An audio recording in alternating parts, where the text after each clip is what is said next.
ముఖ్యంగా కృష్ణాంజనేయులు గారు, chief minister office అనే దానికి పనితీరు ఎలా ఉంది ఏంటి అనే దానికి మనం అనేక డిబేట్లో మాట్లాడుకున్నాం, అనేక విశ్లేషణలు మీరు చెప్పారు, అలాగే అనేక సూచనలు, వాళ్ళు చేసేటువంటి తప్పులు ఎలా ఉంటాయి, వాటిని ఎలా కరెక్ట్ చేసుకుంటున్నారు అనేది కూడా మనం చాలాసార్లు డిస్కస్ చేసాం. But for the first time CMO అంటే అది ప్రజలకి సంబంధించింది కాదు, ప్రజల కోసం పనిచేసేది కాదు, బ్రోకర్ పనులు చేయడానికి ఉంది అనేది ఈ కేసు తోటి తేటతెల్లమైంది. దాన్ని మీరు ఎలాగా మీ అభిప్రాయం చెప్తారు? పవన్ గారు, గుడ్ ఈవినింగ్ అండి. ప్యానల్ మెంబర్స్ అందరికి కూడా నమస్కారం. ముంబై నటికి సంబంధించినటువంటి కేసులో ఆంధ్రప్రదేశ్ ప్రభుత్వము, అదేవిధంగా ఆంధ్రప్రదేశ్కు సంబంధించినటువంటి పోలీసు శాఖ అందరూ కలిసి ఒక వ్యవస్థగా ఉన్నటువంటి ప్రభుత్వం అంతా కూడా ఒక మహిళ మీద అక్రమ కేసు పెట్టి, ఆవిడ వేరే చోట లైంగిక వేధింపులకు గురైతే ఆ కేసుకు సంబంధించినటువంటి విషయంలో కూడా వీళ్ళు జోక్యం చేసుకొని ఆ కేసును విత్డ్రా చేసుకునేటువంటి విధంగా ఇక్కడ వేధింపులకు గురి చేయటం అని అంటే ఆవిడ హక్కులు మొత్తాన్ని కూడా కాలరాసేటువంటి విధంగా ఒక ప్రభుత్వం, పోలీస్ శాఖ, ఈ రెండు కూడా ప్రభుత్వం, పోలీస్ శాఖ మహిళల హక్కుల రక్షణ కోసం ఉండేటువంటి ప్రభుత్వాలు. ఇప్పుడు ఆ మహిళ ముంబై మహిళ అయినా ఇక్కడికి తెచ్చి కదా కేసులు పెట్టి. అవును.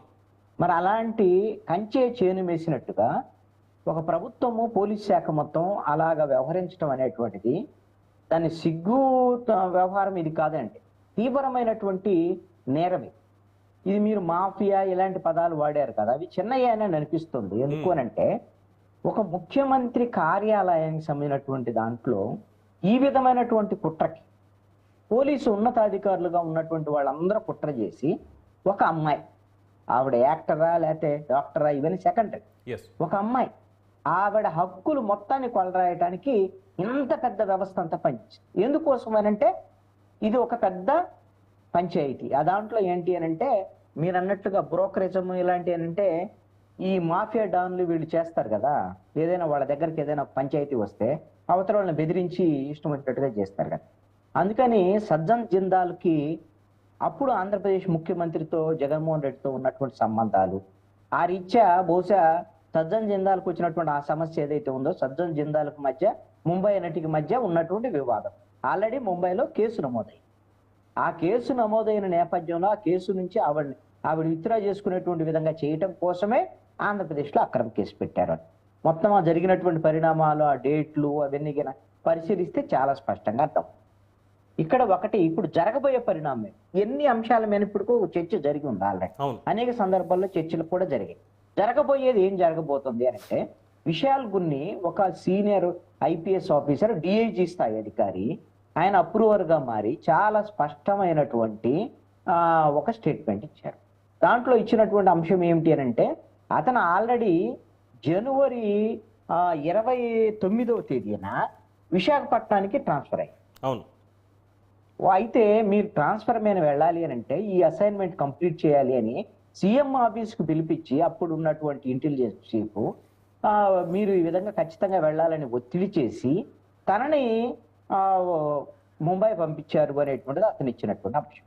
అదేవిధంగా ముంబై వెళ్ళటానికి ఇవాడు తీసుకురావడానికి ఇవన్నీ కేసు సంబంధించినటువంటి విషయంలో సీఎంఓకి పిలిచి అప్పుడు కమిషనర్ని, అదేవిధంగా విషయాల గురించి డీసీపీగా ఉన్నటువంటి వీళ్ళిద్దరిని పిలిచి ఆదేశాలు జారీ చేశారు అనేటువంటి. వీళ్ళిద్దరు అంటే ఈ ప్రభుత్వంలో ఉన్నటువంటి ముగ్గురు ఐపీఎస్ ఆఫీసర్ సస్పెండ్ అయ్యారు, వాళ్ళలో ఒకళ్ళు అప్రూవర్గా మారారు. మరి ఇద్దరు ఐపీఎస్ ఆఫీసర్ల సస్పెన్షన్ వరకే పరిమితం అవుతుందా అంటే ఈ కేసులో A1గా ఉన్నటువంటి నిందితుడు కుక్కల విద్యాసాగర్, ఇప్పుడు వరకు A1 ప్లస్ అదర్స్ అని ఉంది, అంతే తప్ప ఇతర నిందితులు లేరు. ఇంతకుముందు సస్పెండ్ అయినటువంటి ఇబ్రహీంపట్నం సిఐ, ఏసీపీకి సంబంధించినటువంటి విషయాలు వాళ్ళిద్దరు కూడా ఆ కేసు అక్రమ కేసు పెట్టిన దాని మీద సస్పెండ్ అయ్యారు, కానీ వాళ్ళ మీద కేసులు ఏమి లేవు.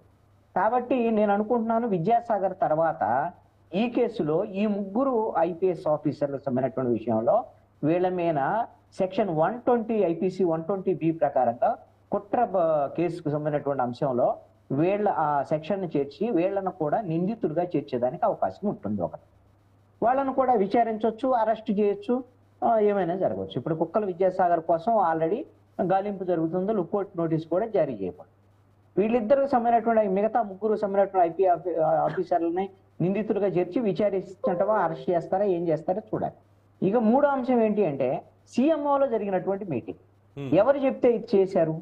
ఐపీఎస్ ఆఫీసర్లు, అప్పుడు ఉన్నటువంటి ఇంటెలిజెన్స్ చీఫ్ ఎవరు, అప్పుడు ప్రభుత్వ సలహాదారుగా ఉన్నటువంటి సజ్జల రామకృష్ణారెడ్డి. ఎందుకు ఆయన పాత్ర వస్తుంది అని అంటే ముఖ్యమంత్రి చేసేటువంటి పనులన్నింటినీ కూడా ఆయన ద్వారాగా జరుగుతాయి కాబట్టి, ఆయన ద్వారాగా జరిగేటువంటి విధంగా అప్పుడు వ్యవస్థ ఉంది కాబట్టి బహుశా ఆయన పాత్ర ఉండొచ్చు అనేటువంటి దాని మీద ఆల్రెడీ ఈ బాధితురాలు పోలీసులకు ఇచ్చినటువంటి ఇన్ఫర్మేషన్ లో ఈ ముగ్గురు ఐపీఎస్ ఆఫీసర్ల పేర్లు ఉన్నాయి. వీళ్ళకి ఆదేశాలు జారీ చేసినటువంటి వాళ్ళు, మాట్లాడినటువంటి వాళ్ళు, ఫోన్ సంభాషణలు ఇవన్నీ కూడా ఉన్నాయి కాబట్టి బహుశా సజ్జల రామకృష్ణారెడ్డి. ఆ తర్వాత మరి ఆయన ఆదేశించినటువంటి ఎందుకు అసలు దీని వల్ల నేపథ్యం ఏమిటి, అసలు మొత్తం సజ్జన్ జిందాల్కి సంబంధించినటువంటి కేసుని అక్కడ తీసే